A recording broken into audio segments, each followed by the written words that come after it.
নমস্কার বন্ধুরা, পপু কিচেনে আপনাদের স্বাগত। আজকে আমি বানাবো সন্দেশ।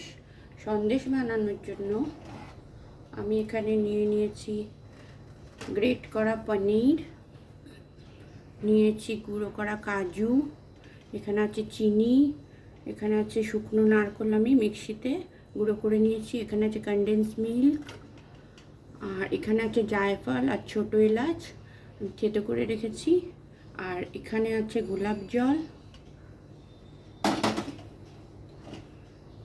এখানে আছে অরেঞ্জ ফুড কালার যেটা আমি 2 চামচ দুধের মধ্যে গুলে রেখেছি, আর এখানে নিয়েছি আমি ঘন করে ফুটিয়ে রাখা 1 কাপ দুধ।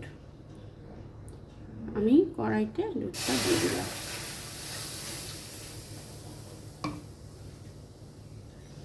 এবার আমি দিয়ে দিচ্ছি ছোটো এলাচ আর জায়ফল, আমি যেটা একটু থেতো করে রেখেছিলাম সেটা। এবার আমি দিয়ে দিচ্ছি গ্রেট করা পনিরটা।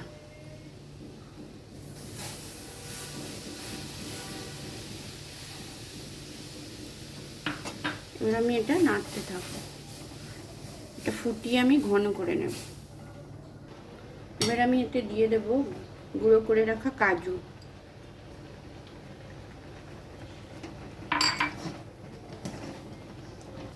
এবার আমি এতে দিয়ে দিচ্ছি চিনি,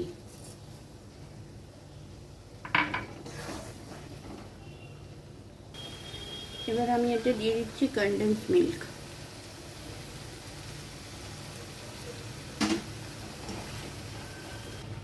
এবার এটা আমি অনবরত নাড়তে থাকবো যাতে এটা ঘন হয়ে যায়, আর নিচে যেন এটা কড়াইয়ের নিচে এটা লেগে না যায়।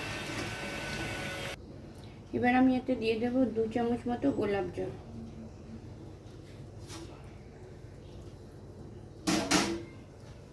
এবার ভালোভাবে এটাকে মিক্স করে নেব।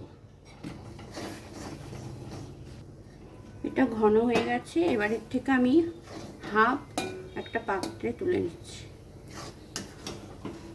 আমি তুলে নিচ্ছি, এটাকে ঠান্ডা করব। আর এই হাফটার মধ্যে আমি ফুড কালারটা দিয়ে দেব।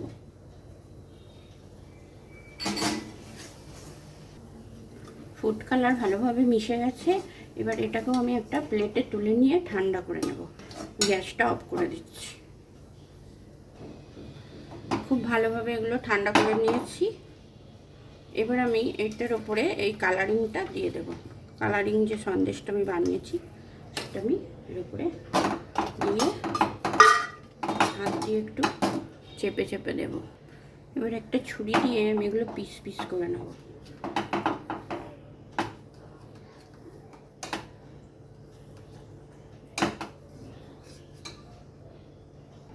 এবার শুকনো নারকেল যে আমি গুঁড়ো করে রেখেছিলাম সেটা, আর সামান্য কাজু ছিল, সেই দুটো আমি মিক্স করে নেব।